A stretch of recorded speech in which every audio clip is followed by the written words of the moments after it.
दक्षिण कोरिया के सियोल से ऐश्वर्या प्रधान की रिपोर्ट। मुख्यमंत्री भजनलाल शर्मा पहुंचे सियोल। एयरपोर्ट पर मुख्यमंत्री का स्थानीय सरकार के अधिकारियों ने भव्य स्वागत किया। प्रवासी राजस्थानी दल की तरफ से भी स्वागत सत्कार हुआ। दोपहर 1 से 3 बजे तक होटल में रोड शो का आयोजन रहेगा। दरअसल जहां से शुरुआत होनी है वो होटल लॉटे है जहां रोड शो का आयोजन किया जाएगा। एससीसी के चेयरमैन रमेश अय्यर के स्वागत भाषण से कार्यक्रम की शुरुआत होगी। दक्षिण कोरिया में भारत के राजदूत अमित कुमार का शुरुआती भाषण, उसके बाद दिखाई जाएगी एक शॉर्ट फिल्म। प्रमुख सचिव अजिताभ शर्मा राजस्थान में इन्वेस्टमेंट को लेकर प्रेजेंटेशन देंगे। डूइंग बिजनेस इन राजस्थान विषय पर कोरियन कंपनियां अपना प्रेजेंटेशन देंगी। इसके बाद मुख्यमंत्री भजनलाल शर्मा का संबोधन होगा। इन्वेस्टमेंट को लेकर मुख्यमंत्री भजनलाल शर्मा अपना भाषण देंगे।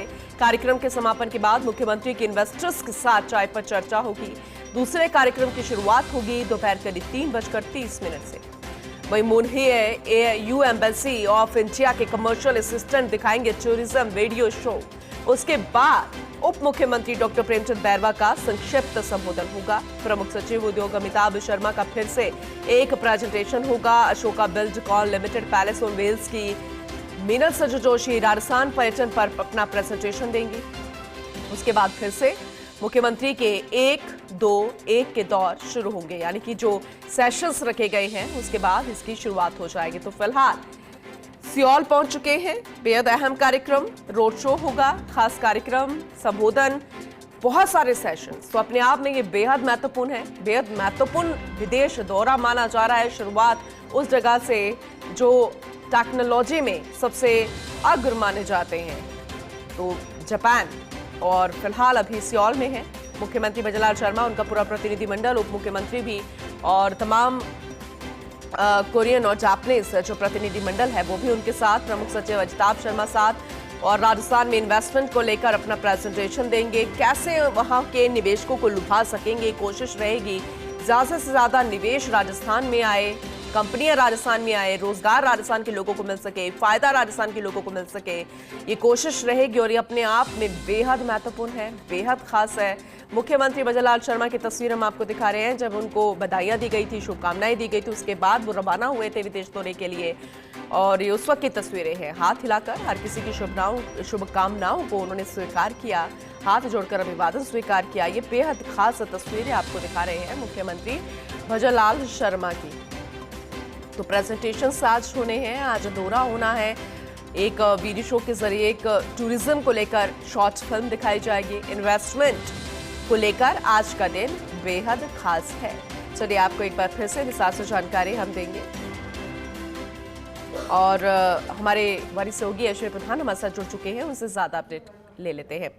ऐश्वर्या, क्योंकि आज का दिन बेहद महत्वपूर्ण है, बेहद खास है और व्यस्त रहने वाला दिन है। संबोधन, चाहे प्रेजेंटेशंस की बात करें या फिर उसके बाद सेशंस का हम जिक्र करें, लेकिन आपसे 1 to 1 हर एक अपडेट लेना चाहेंगे इस पूरे आज के कार्यक्रम को लेकर। देखिए, आज का जो कार्यक्रम है पूनम, आज के कार्यक्रम में सबसे प्रमुख जो कार्यक्रम है वो है रोड शो, और जिसके लिए मुख्यमंत्री गए हैं। लगभग 1 बजे के आसपास से होटल लोटे है सियोल में, यहाँ पर एक रोड शो की शुरुआत होगी। इसमें रमेश अय्यर है, चेयरमैन आईसीसी के, उनका स्वागत भाषण होगा। और फिर कोरिया में भारत के जो राजदूत अमित कुमार है, उनका शुरुआती भाषण होगा। उसके बाद एक शॉर्ट फिल्म दिखाई जाएगी। शॉर्ट फिल्म में राजस्थान को लेकर शॉर्ट फिल्म होगी। उसमें राजस्थान में निवेश की संभावनाएं और इस तरीके के विषयों को लेकर चर्चा होगी। और उसके बाद इस पूरे राइजिंग राजस्थान इवेंट की कमान संभालने वाले मुख्यमंत्री की ओर से अजिताभ शर्मा, जो कि प्रमुख शासन सचिव उद्योग हैं, वो अपना एक प्रेजेंटेशन देंगे राजस्थान में इन्वेस्टमेंट विषय को लेकर, कि राजस्थान में कितनी संभावनाएं हैं, राजस्थान सरकार का कितना सहयोग है, राजस्थान सरकार क्या कुछ बेहतर कर सकती है। और उसके बाद इसी दौरान डूइंग बिजनेस इन राजस्थान विषय पर कोरियन कंपनियों के प्रेजेंटेशन होंगे। और उसके बाद मुख्यमंत्री भजनलाल शर्मा का महत्वपूर्ण संबोधन होगा, जिसकी सभी को प्रतीक्षा भी है। और फिर इन्वेस्टमेंट को लेकर मुख्यमंत्री अपनी बात कहेंगे।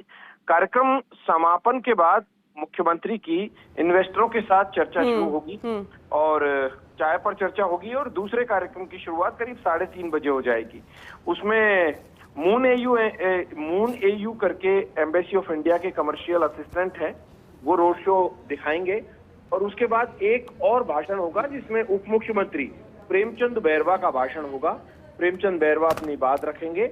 उसी दौरान अजिताभ शर्मा का फिर से एक प्रेजेंटेशन होगा और फिर Ashoka Buildcon limited, palace on wheels की मीनल संजू जोशी हैं, वो राजस्थान के पर्यटन पे अपना प्रेजेंटेशन देंगी क्योंकि राजस्थान में पर्यटन की अपार संभावनाएं हैं। तो और उसके बाद 1-to-1 के दौर मुख्यमंत्री के शुरू हो जाएंगे। हम हर अपडेट सियोल से लगातार दर्शकों तक भेजते रहेंगे।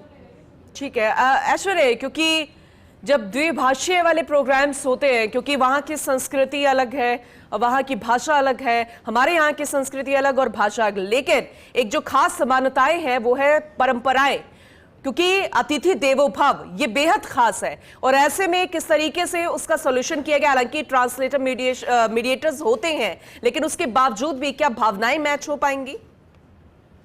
देखिए, ये जो कार्यक्रम होते हैं, अंग्रेजी एक इंटरनेशनल लैंग्वेज है, ठीक है, वैश्विक भाषा है।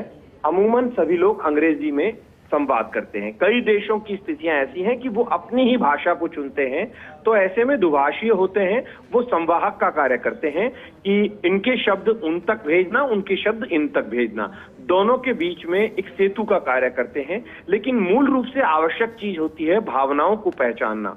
तो वो जब संवाद करते हैं तो भाव पहचाने जाते हैं। भाव भी यानी कि जिस कार्यक्रम के लिए लोग आए हैं वो उसका मूल भाव समझें कि मुख्यमंत्री यहाँ आए हैं, राजस्थान में क्या कुछ सुविधाएं मिलेंगी, निवेश किस तरीके से किया जाएगा, इस तरीके के जो विषय होते हैं उन विषयों के आधार पर आराम से संवाद हो जाता है। क्योंकि कोरियन कंपनीज के लोग अमूमन राजस्थान भी आते हैं, भारत देश भी आते हैं और भारत के लोग कोरिया भी जाते हैं। और चाइना में तो आजकल भारतीय कंपनियों का, भारतीय लोगों का आना जाना रहता है। चाइना के लोग भी यहाँ आते हैं।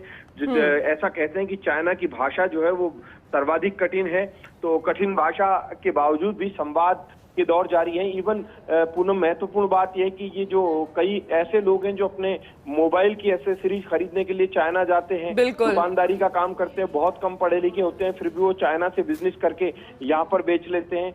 तो ये तो दुनिया में अंग्रेजी जो भाषा है वो सामान्य तौर पर एक इंटरनेशनल भाषा है। उसके अलावा दुभाषी की व्यवस्थाएं भी होती है, दुभाषी मिल जाते हैं।